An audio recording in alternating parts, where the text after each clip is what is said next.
Hello ladies and gentlemen, this is section 4.8, isometries and congruent figures.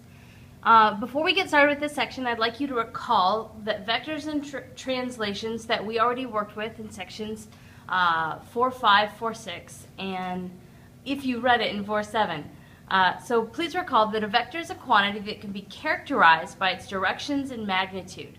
That's going to be on tonight's video question.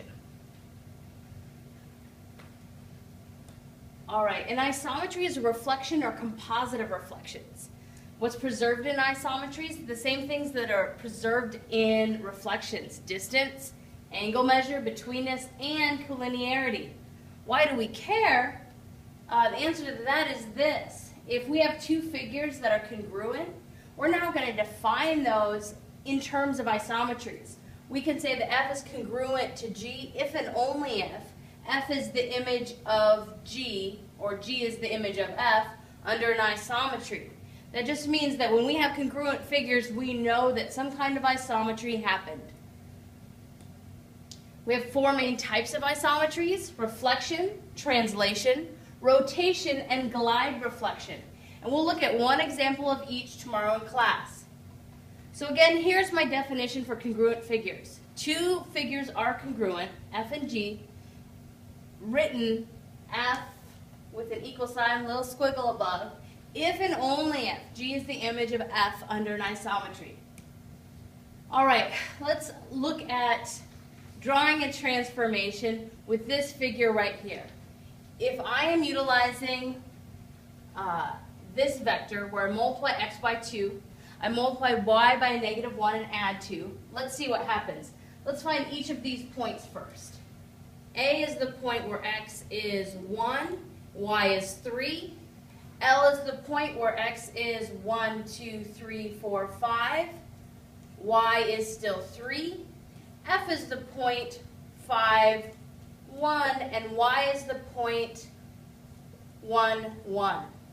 So let's find our new points. A prime, for my x component, I'm just going to multiply by 2, and 1 times 2 is 2.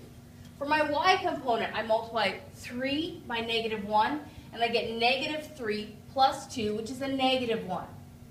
Now let's find L prime.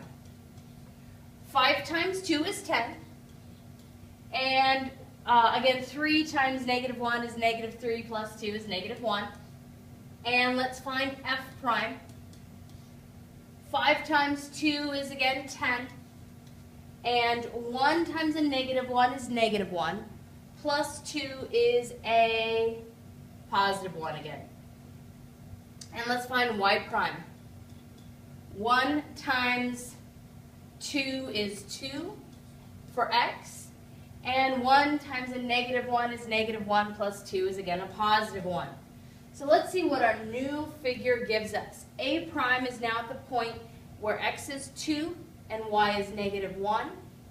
L is now at the point where x is 10. 1, 2, 3, 4, 5, 6, 7, 8, 9, 10. I'll make it some extra dash marks here, if I can get under there. Let's say it's right about here at 10. And y is -1.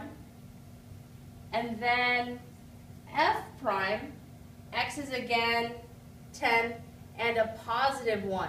This thing is in my way. Hang on. So I have 10 and a +1.